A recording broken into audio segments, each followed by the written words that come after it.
Hey everyone, welcome back to the Deep Dive. Today we're embarking on something, well, truly unique and spiritual. A journey that millions undertake each year, but it's said to begin only when the Mother herself calls you. We're talking about the sacred shrine of Vaishno Devi, nestled high in the Trikuta Mountains of Jammu and Kashmir. Our mission today, to really go beyond the map, beyond just the physical trek. We want to understand the deep layers of this pilgrimage, from its ancient mythology to the modern realities and what it means for those who go. It really is a fascinating mix, isn't it? You've got this profound faith, a serious physical challenge, and just this incredible communal spirit all rolled into one. We'll look at the practicality, sure, how the journey unfolds day to day, but also the history woven into every step, and I think importantly, the personal transformations people often talk about. You'll get a real sense, I hope, of why this specific pilgrimage is so cherished, so impactful. Okay, so let's unpack this. It's not just, climbing a mountain. It's a journey steeped in belief from the absolute start. What's that initial experience like before you even start the climb? Right. Well, every journey to Vaishno Devi really kicks off in Katra. That's the essential base camp. It's about 50 kilometers from Jammu city, and it's bustling, but the energy, it's distinctly spiritual. Just picture streets alive, shops lining the way, selling everything a pilgrim might need: prasad, walking sticks, souvenirs, warm clothes, and you see everyone there. People from all over India, sometimes abroad, young, old, many barefoot, all just united by this devotion. And before anyone can even start that climb, there's a really crucial first step, isn't there? Something formal. Absolutely. Yes, every single devotee has to register. There's a yatra registration counter near the bus stand. It's free, this registration, but it gives you the yatra slip. And that slip is vital. Without it, you simply can't proceed. It's like the formal invitation, you could say. The signal to begin. The formal invitation. I like that. It frames it perfectly. Ow. Now let's get into the absolute heart of the mythology, the story behind Vaishno Devi herself. What's the ancient tale that gives this shrine its meaning? The origin is definitely steeped in mythology.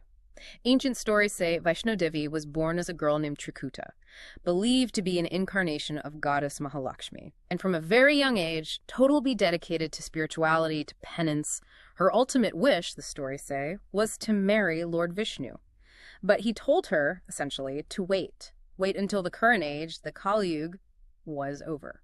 Okay, and here's where it gets really interesting, right? The arrival of Bhairanath. Exactly. A demon, Bhairanath. He was drawn by her beauty, her power, and he started relentlessly pursuing her. So to escape him, she fled deep into these mountains, the Trikuta Mountains. It said she meditated inside a cave, the Ardhkuari cave we'll talk about, for 9 months, like a child in the womb, symbolically. But Bhairanath was persistent. He found her. She warned him, told him to stop, but he wouldn't listen. So finally, she had to assume the fierce form of Mata Kali, and she beheaded him right outside the main cave. Wow. But the story doesn't just end with his deceit, does it? There's this connection to him that's crucial for the pilgrimage itself. Yes, and this raises a really important point about completion, about forgiveness even. Bhairanath's head landed about 2.5 kilometers away. That's where the Huron temple is today.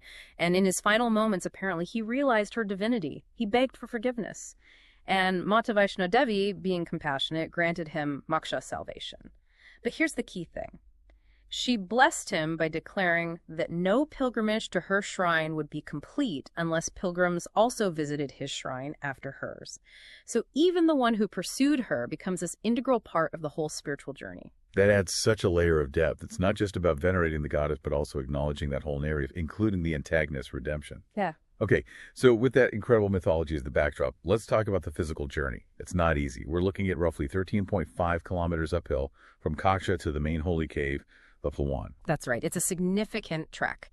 And pilgrims tackle it in different ways. Many walk, of course. You hear Jai Mata Di echoing all the way up. It's quite powerful. Others might use ponies or palanquins. Those are called pivos, carried by porters. And there are even helicopter services now which fly you up to Sanjit Chhat, much closer to the Pawan. As you make that climb, walking or otherwise, you pass several important places. Can you tell us about those key landmarks? Sure. The first major one is Banganga. Legend says the goddess shot an arrow into the ground there to create a spring, a river, to quench Lord Hanuman's thirst when he was accompanying her. So devotees often take a dip there, kind of ritual purification. Purification, right. Then further up, you reach Charan Paduka. This is where they believe Mata's footprints are imprinted on a rock, a tangible connection. Wow. And higher still is Ardhkuari. That's roughly the halfway point. And it's especially sacred because that's the cave where she hid for those 9 months we mentioned. Mm. A lot of pilgrims rest there, maybe meditate for a bit, seek blessings before pushing on for the final stiffest part of the climb. Reaching the Pawan, the main cave, it must feel like more than just, okay, I made it. What's that arrival experience like? Oh, absolutely. It's described less as just arriving and more as an awakening, both emotional and spiritual. The cave itself, physically, it's quite modest, but the energy, people really feel it. You go through security and then you're often waiting in line, and the chanting Jai Mata Di, it just builds and builds. And what's really fascinating, I think, is that unlike many temples, there isn't actually an idol inside the main sanctum. That's a key detail, yeah. Inside the holiest part, the sanctum sanctorum, no statues. Instead, you find 3 natural rock formations. They call them the pindis. Mm-hmm. These pindis represent the goddesses, Mahakali, Mahalakshmi, and Mahasaraswati, seen as different aspects, different manifestations of Vaishno Devi herself. The cave stays cool, naturally, and there's a little stream of water, the Charan Ganga, flowing through. It adds to the whole atmosphere. So that moment when a devotee finally sees the pindis, it sounds incredibly personal, even with crowds around. It really is. Deeply personal. People react in different ways. Many are just moved to tears spontaneously. Others have this quiet, profound joy, a sense of peace. And there's this strong belief, that Mata fulfills every genuine wish made right there in that moment of darshan. And what's remarkable is who makes this journey. It's not just one group of people. Not at all. People from literally all religions, all backgrounds, all ages. You see incredible devotion. I mean, some people walk the entire way on their knees. Others with significant physical challenges still make the journey. It's quite humbling to witness. And, the path itself has changed a lot over the years. It's quite modernized now, covered walkways for protection from weather, battery-operated cars for parts of it, plenty of shops for refreshments, medical aid posts, 24-hour security. It's much more accessible and safer than it used to be. That's interesting, the modernization. But even with those conveniences, it sounds like for most people, it's still very much about the act of the journey. Yeah, I think that's a really important point. For most devotees, it's not just about, ticking a box or getting to the destination quickly. The actual process, the walking, maybe through the night, singing bhajans, devotional songs, helping out fellow pilgrims, fellow yatras, that creates this really unique, powerful bond, even among total strangers. The journey is the experience in many ways. And then to fully complete that experience, there's one more essential stop after visiting the main Pawan cave. Back to the mythology again. That's right. You have to go up to the Pawan temple. Just above the Pawan area is Sanji Chat. That's where the helipad is. And from near there, it's a short but quite steep trek up to Pawanath's shrine. Like the story says, without paying respects there, the pilgrimage just isn't considered complete. Thankfully, nowadays, there's also a ropeway, like a cable car, that makes getting up there much easier for folks who need it. So, after the darshan at the main cave, after visiting Pawan Temple, what's the feeling on the way back down? Is it just relief or something more? People almost universally talk about returning with renewed faith, and often a real sense of clarity. You hear so many stories, wishes coming true, maybe children born after years of waiting, health problems resolving, financial issues clearing up, relationships mending.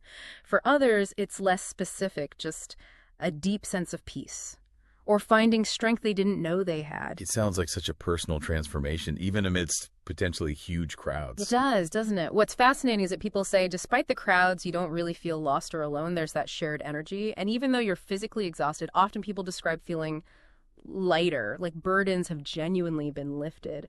And credit where it's due, the whole place is incredibly well managed by the Sri Mata Vaishno Devi Shrine Board.